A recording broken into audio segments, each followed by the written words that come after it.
Assalamualaikum warahmatullahi wabarakatuh. Alhamdulillah, Asmaul Husna yang 57. Al-Hamid. Al-Hamid Maha terpuji. Dan Allah bersifat puji. Sifat ini khusus pada Allah Subhanahu Wa Taala. Alhamdulillah. Itu baca surah Fatihah itu Alhamdulillahirabbil alamin. Segala puji bagi Allah Tuhan sekian alam. Maknanya puji itu hanya bagi Allah. Kita nak puji Tuhan. Ini dia menjaga pondok dulu. Bab puji ini ada 4. Pertama, puji Qadim bagi Qadim. Puji Qadim ni Tuhan, puji diri sendiri. Manusia pun ada juga nak puji diri sendiri. Maksud sedap. Tuhan puji diri sendiri, tak masalah. Memanglah dialah yang menciptakan langit, bumi, matahari, bulan banyak. Patut manusia memujikan diri dia. Kenapa tak puji aku? Dia Tuhan. Dia puji dia sendiri. Memanglah itu sebenar puji. Namanya puji Qadim bagi Qadim. Qadim itu anak Allah, Tuhan. Yang kedua, puji Qadim bagi hadis. Allah memuji baharu makhluk ni. Dia kata sebaik-baik hamba itu adalah yang bertaubat kepada Allah adalah Nabi Daud alaihissalam. Tuhan puji Nabi Daud ni seorang Nabi yang selalu bertaubat. Selalu mengingatkan Allah SWT dan bertaubat kepada Allah. Padahal Nabi mana ada dosa apa pun taubat dia hari. Macam itulah juga Nabi kita Muhammad pun rajin bertaubat setiap. Nabi Daud ni kalau puji khusus ada sebut dengan hal Nabi Daud ni. Dia selalu bertaubat kepada Allah Subhanahu Wa Taala. Puji Allah kepada Nabi Daud ni, dia bertaubat, dia bertasbih, zikir kepada Allah ini bukan atas diri dia seorang saja. Termasuk bukit bukau, gunung Danang. Pelik dia dengan bukit bertaubat. Sama-sama tasbih Nabi Daud. Burung-burung pun bersama itu. Kita manusia biasa ini orang Islam. Ini termasuk bukit bukau, burung semua bertasbih, bertahmid kepada Allah Subhanahu Wa Taala dan bertaubat kepada Allah Subhanahu Wa Taala dan memujinya Tuhan. Dan Allah memuji Nabi Daud alaihissalam, terkenal seorang Nabi Rasul, dan dia seorang Nabi Rasul mempunyai kerajaan yang hebat di dunia. Nabi kita Muhammad pun kerajaan hebat. Tapi dalam Quran disebut Nabi Daud pun kerajaan yang hebat. Kenapa disebut dalam Quran Nabi Daud kerajaan hebat?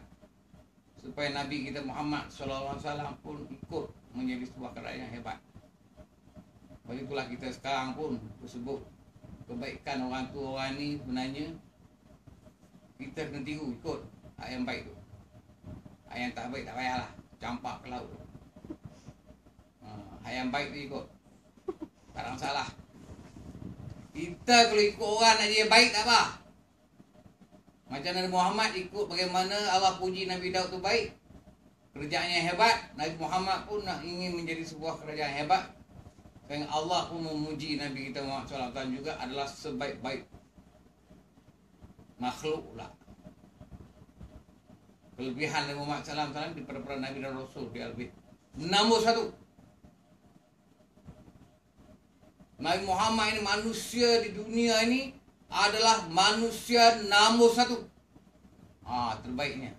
Tapi Tuhan puji Nabi Daud dulu. Macam mana Nabi dia jadi baik? Karena dalam Al-Quran itu ada sebut 24 Nabi dan Rasul. Dan cerita perangai tabiat Nabi dan Rasul itu kebajikan-kebaikan dia buat, hebatan kerajaan pemerintahan. Nak cerita satu panjang lah. Nabi ikut buat macam tu. Dia dapat nombor 1 sebab dia di belakang. Itu mana orang yang baik, orang hebat.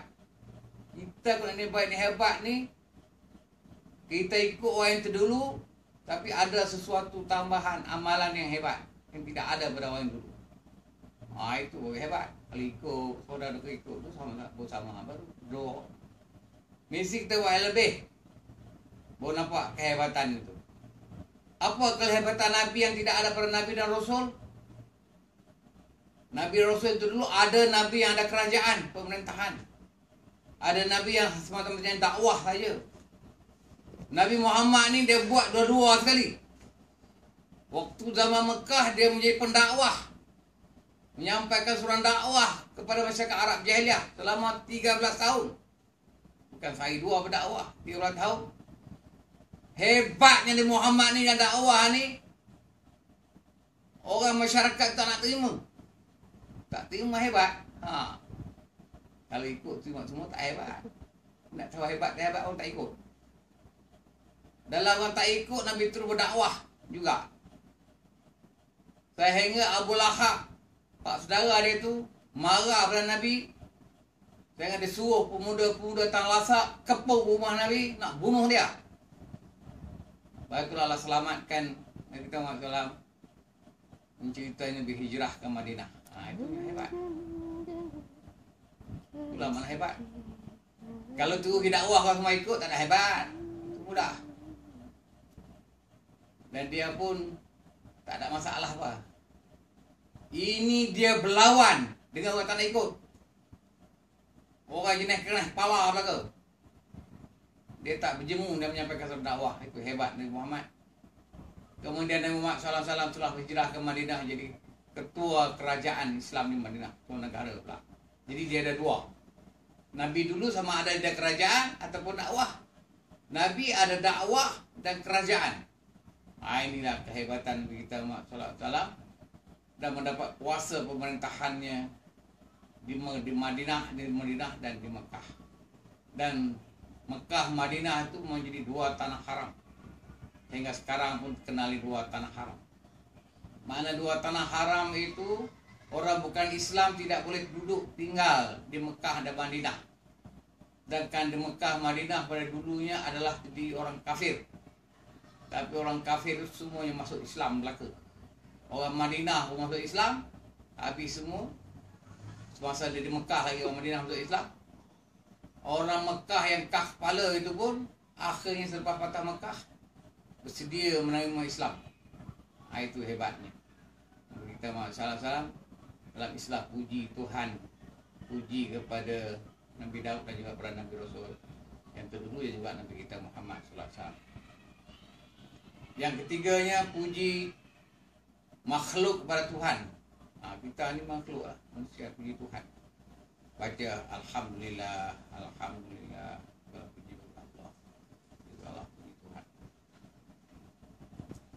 Islah puji kita kepada Allah ini, mana kita ada buat sesuatu dan kita rasa bersyukur. Itu mana puji. Kita syukur kepada Allah itu, kita puji Tuhan. Umpamanya kita berjaya dalam pelajaran, lulus, hantar tesis, dapat A, Alhamdulillah, mana itulah, dan seterusnya. Mana kita buat satu benda kejayaan itu, kita sebut Alhamdulillah, bahawa ada barakahnya. Kalau tak kata Alhamdulillah, tak ada barakah. Yang ketiga, yang keempatnya puji hadis sama hadis. Ini manusia puji sama manusia, puji di antara sesama lain. Hakikat puji itu juga dikembalinya kepada Allah Subhanahu wa taala. Itulah maknanya Tuhan itu sifat alhamdulillah. Mana hamid, alhamdulillah. Hamid Tuhan puji. Puji nama Tuhan. Hamid manusia pun boleh nama puji, namanya Abdul Hamid. Nama yang terpuji. Maknanya sifat yang terbaik, yang terbagus, terpuji. Sebenarnya sifat itu adalah sifat Allah dan disembah pada manusia. Mudahan manusia itu buat melakukan perangai tabiat yang baik, maka dia terkenal seorang yang Abdul Hamid, hamba yang terpuji. Janganlah jadi hamba yang jahat pula, Abdul Sayyi'ah pula, hamba yang jahat. Itu tak boleh lah. Benda yang baik. Bila taufiq hidayah. Assalamualaikum warahmatullahi wabarakatuh.